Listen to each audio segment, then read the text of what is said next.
What's happening, everybody? Welcome back to Game Day with Trey. Of course, this is your host, Trey, and today we're going to talk about this NFL Sunday afternoon matchup between the Baltimore Ravens and the Pittsburgh Steelers. All right, so this game will be played Sunday, November 17th, kickoff at 1 p.m. East Coast time, Pittsburgh, Pennsylvania. All right, so the line right now is Baltimore by 3. Over-under is set at 49. Let me just check right here, make sure there ain't been no movement. Yeah, it's been a slight movement to the under. It's actually dropped down from that 49 to 48.5, guys.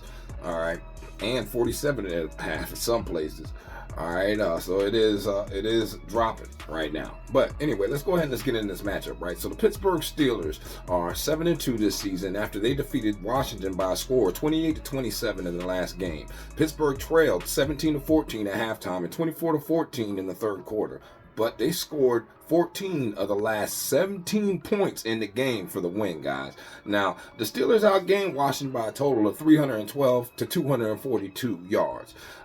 They did lose the turnover battle 2-1, and they went 7 of 16 on third down in the game. Russell Wilson threw for 195 yards, 3 touchdowns and 1 interception, while George Pickens, he caught 5 passes for 91 yards and 1 score. Prior to that game, the Steelers had won 3 games in a row against the Giants, Jets, and the Raiders. All right, now when you're talking about Baltimore is 7-3 on the season after they defeated the Bengals by a score of 35-34 last week. Now Baltimore trailed 21-7 in the third quarter, but they stormed back to take a 35-28 lead before stopping a 2-point play in the final seconds for the win. Now, the Ravens were outgained by a total of 470 to 389 yards, won the turnover battle 1-0, and they went 7-12 on third down in the game. Lamar Jackson threw for 290 yards and 4 touchdowns, while Tylan Wallace, caught 3 passes for 115 yards and 1 score. Prior to that win, the Ravens defeated Denver by a score of 41-10, but did lose to Cleveland by a score of 29-24 before that. All right, so let's go ahead and let's take a quick look at this injury report, see how these two teams are actually shaping up when they step out on this field, right? So the main people that you need to pay attention to, because of course both teams have a lot of people questionable, as most teams do at this time of the season. But the main thing is Kyle Hamilton. He's still questionable with that ankle, all right, and it's undetermined if he's going to step out there versus the Steelers in this game. And then when you're also talking about Isaiah Likely is still being questionable with that hamstring, that's also very important for this Raven offense, right? Now, when you're looking over at Pittsburgh's got a few guys that are of high importance as well that are questionable or out. You know, of course, Nick Herbig is questionable with the hamstring. All right, he missed the last 3 games managing that hamstring injury. Najee Harris, he's still questionable fighting off that ankle injury. And Alex Highsmith will be out with that low ankle sprain. He's missed 2 of the last 3 weeks, guys. All right, so anyway, let's go ahead and let's take a deeper look into this matchup and see how these two teams line up out there on the field, right? So right now, Baltimore's coming in here with the number 1 offense in the NFL. They're averaging 31.8 points a game, and they're going against the number 2 defense in the NFL over the whole season. They only give up 16.2 points a game, guys. All right, so this is definitely going to be strength versus strength in this game. All right, when you're looking at the fact that Baltimore averages 7.1 yards per play, which is number 1 in the NFL, and Pittsburgh only allows 5.1 yards per play. That's 10th in the NFL, guys. That does leave a slight opportunity for Baltimore to move the ball, especially since on third down, Baltimore's offense is 4th best in the NFL, converting 47.17% of the time on third down. The thing is, Pittsburgh only allows you to convert 34.82% of the time. That's 11th best in the NFL on third down defense. Now, when you're looking in the red zone, though, Baltimore checks that box every time, man. They literally score a touchdown once they get down to the red zone 76.74% of the time averaging 3.9 touchdowns a game. Both of those stats are number one in the NFL, guys. But they're going against a Pittsburgh Steelers defense that's mighty stingy. And when I say stingy, I mean really stingy. They only allow you to check that box 44.4% of the time. That's third best in the NFL. And they only give up 1.7 touchdowns a game. That's the second best defense in the NFL, guys. Now, when we're going to look at this game, we have to look at it both ways, right? So what's going on with Pittsburgh? Well, right now, Pittsburgh's averaging 23.9 points per game. That's the 12th best offense in the NFL. While Baltimore, their defense is suspect, man. Real suspect. They're giving up 25.3 points per game. That's the 25th worst defense in the NFL, man. A lot of opportunity for Pittsburgh to keep this thing close with all that, especially since Pittsburgh is getting 5.1 yards per play and Baltimore allows 5.7. Both of them are middle of the pack, 21st and 27th in the NFL. Then you look third down. Pittsburgh, they're not moving the needle heavy, but they're moving it. All right, they convert 40% of the time. That's 13th best in the NFL. The thing is, Baltimore's defense is trash on third down. They literally allow you to convert 46.67% of the time. That's the 30th worst defense on third down in the entire NFL. And then let's look at the red zone. So Pittsburgh scores 50% of the time that they actually get to the red zone. They score a touchdown. So that's 25th in the NFL. And they're going against the defense that's the 20th in the NFL. Allows you to score 59.38% of the time that you get to the red zone.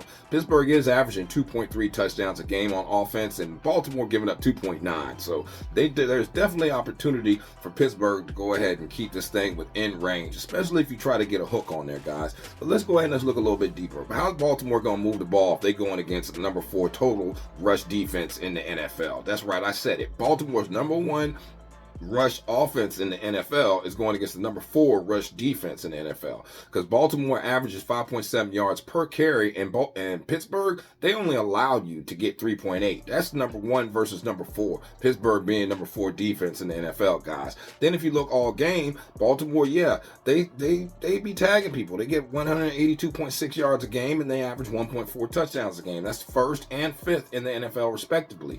But they are going against the number 4 total rush defense in the NFL all game long. Pittsburgh only gives up 87.1 yards a game, and they only allow 0.8 touchdowns. So that's number 4 and number 10 in the NFL, guys. So let's look at the inverse. Will Pittsburgh be able to run the ball? Heck no. Okay, because the one thing Baltimore can do on defense is stop the run. Baltimore's run defense is number 1 in the NFL. They only allow 3.4 yards per rush, and Pittsburgh's only getting 4.0. So they're not going to be able to move it. Now, full game, Pittsburgh does get a lot better. Full game, Pittsburgh actually is 8th best running team in the NFL, getting 138.3 yards per game. The thing is, though, Baltimore's run defense is number 1 in the NFL full game and per rush. Full game, they only give up 73 yards a game.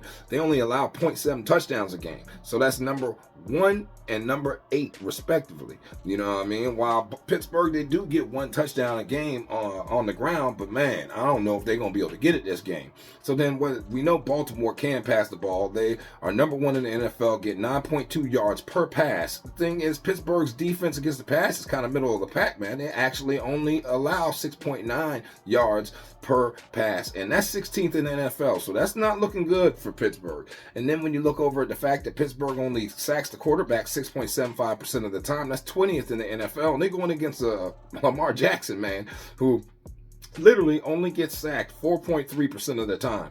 That's 3rd best in the NFL, guys. So what's gonna happen when Pittsburgh tries to pass the ball, though? Well, when Pittsburgh tries to pass the ball, they've been averaging 7.5 yards per pass, and that's 12th best in the NFL, going against literally the 29th worst pass defense per play in the NFL, giving up 7.9 yards per play. They only get to the quarterback 7.23% of the time. That's 15th in the NFL. The thing is, though, Pittsburgh allows you to get to the quarterback 8.86% of the time, and that is including some Justin Fields time, guys. So you got to take that with a grain of salt. So then when you get over here and you look at the actual stat splits between these two teams and how they've been playing in the last 3 games, which is really the most pertinent, to be honest with you. Okay, Baltimore's averaging 33.3 points per game, winning by a 9-point margin because they're only giving up 24.3 points per game. And Pittsburgh has actually been scoring, man. They're scoring 30.3 points per game and giving up 20 points per game, guys. Now, in this current situation, they do tighten up a little bit. They score 25 points per game and give up 15. But Baltimore, man, on the road, they score 30.8 points and give up 30 points, man. So they definitely be giving it up. They've been giving it up all season long, and I do not anticipate it to stop in this game, honestly. Like, I know these teams have been trending this to the under for years, but man, this is a whole new season. And the reason I say that is because on the season, you know, Baltimore is 7-3 on the season and Pittsburgh 7-2 straight up. On the road, Baltimore comes in 3-2 straight up, whereas Pittsburgh at home is only 3-1. Now, when you look against the spread, though, it's about the same. Because at home, Pittsburgh is 3-1 against the spread, and on the road, Baltimore is 3-2 against the spread. Now, when Baltimore is the away favorite, they are 3-1 against the spread. And Pittsburgh, when they're a home underdog, they are actually 1-0 against the spread. So then we look at these over and unders, and that's why I was talking about how these two teams, in the past, this has been a slobber knocker game, and I think it will be this time too, right? But the way Baltimore's defense has been playing, man, Baltimore is 9-1 to the over in the last, so far this season, in the 10 games they played. Every single game that they have been an away favorite, which is for all four of them, is 4-0 to the over, guys. And then when you're looking at Pittsburgh, when they're a home underdog, guess what? It's 1-0 to the over, guys. So they do tend to score more when they're an actual underdog, man, because the books know what they're talking about with these two teams, man. They know what they're talking about with Mike Tomlin. The thing is, Mike Tomlin, when he's an underdog, he's one of the best coaches of all time as an underdog, man. Against the spread, you literally want to always lock him in, especially if he's getting like 3.5 points. But so we all know what's been going on over under wise. I already talked about that. Baltimore, the next 3 games, they do have a kind of look ahead spot because they got the Chargers next, and then they got Philly, and they got the Giants. Whereas the next 3 games for the Pittsburgh Steelers, they're going to be playing Cleveland Browns, Cincinnati Bengals, and then Cleveland again. Basically, they are just now starting to play division games because they haven't played one division game all season long, guys. All season long, they have not played one division game, and that's kind of that's kind of not a good thing, you know what I mean? But this late in the season. Now, just so y'all know, in the first half, Baltimore's offense, first quarter, they averaged 4.8 points per game, and you know, Pittsburgh's defense comes out lacking. They do give up 5.7. That's 28th in the NFL. Now, in the second quarter, their defense tightens up. They only give up 4.4 points per game. And Baltimore, they actually score in the second quarter 10.2 points per game. So they kind of warm up as the game goes on, guys. Just so you can get a little bit of understanding, man, because it's very important to understand how these two teams play, especially by the quarter, because we all like to bet halves and overs and unders and all that stuff there. And just so you know, Pittsburgh's offense does come out slow in the first half. They respectively only score 3.6 points per game and 5.3 points per game in the first and second quarter. And the thing is, Baltimore's defense in the first half, they're like, okay, all game long, yeah, they give up some points. But in the first half, they only give up 3.6 points per game in the first quarter and 5.9 points per game in the second quarter. So definitely a possibility for you guys to go ahead and find yourselves a Ravens first quarter. That could definitely be possible. Or Ravens first half, that also could definitely be possible. Something you might want to look towards, guys. All right, so when looking at these two teams, you also want to understand some of the trends, man. And the Baltimore Ravens have hit the second half money line in 12 of their last 15 games, whereas the Pittsburgh Steelers have covered the second half spread in 12 of their last 15 games. Baltimore Ravens have also scored last in 7 of their last 8 games, and the Pittsburgh Steelers have hit the fourth quarter money line in 11 of their last 18 games. Baltimore Ravens have also hit the fourth quarter game total over in 14 of their last 19 games, and the Pittsburgh Steelers have hit the third quarter money line in 11 of their last 18 games. Baltimore Ravens have also covered the second half spread in 12 of their last 16 games, and the Pittsburgh Steelers have covered the third quarter spread in 12 of their last 18 games. Baltimore Ravens also have hit the game total over in 14 of their last 22 games, and the Pittsburgh Steelers have only covered the first half spread in 5 of their last 21 games. That's why I was leaning that to you guys. You know, got to follow the trends, got to understand the numbers when you're looking at it, guys. All right, so last things I want to tell you about these two teams as they match up out there on Sunday, right? So Steelers have won each of their last 5 games as underdogs against the Ravens. The Ravens have also lost 3 of their last 4 November games as road favorites against AFC opponents. The underdogs have covered the spread in 8 of their last 9 games between the Ravens and the Steelers, and the Ravens have failed to cover the spread in each of their last 4 games at Acrisure Stadium. Steelers also have won the first half in each of their last 5 November home games against AFC North opponents, and the Steelers have scored the first touchdown in 4 of their last 11 games at the Acrisure Stadium. The Ravens also have lost the first quarter in each of their last 3 games as favorites following a win. Remember, guys, head-to-head, these two teams head-to-head in the last 10 times they played, the Pittsburgh Steelers run at 7-3. They straight up 7-3 against the spread, and it's been 3 to the over and 7 to the under. But you also got to remember, and I keep telling you, okay, Pittsburgh is coming in on a 4-game over streak, and the Baltimore Ravens are coming in on a 6-game over streak, guys. All right, so remember that. Pay attention to what's been going on. You can't just pay attention to what happened in the past. You got to also understand what's been going on and how these teams are currently playing, and they're putting up some numbers right now. Each of the last 7 games between the Ravens and the Steelers has gone under the total points line, and each of the Ravens' last 6 games has gone over the total points line. 5 of the last 6 games between the teams from the same division also have gone under the total points line, guys. Baltimore rolls in this game with one of the best records in the NFL so far this season, but they were fortunate to get the win last week against the Cincinnati Bengals. The Ravens have allowed 29 points more than 3 of their last 4 games and will be on the road here in Pittsburgh.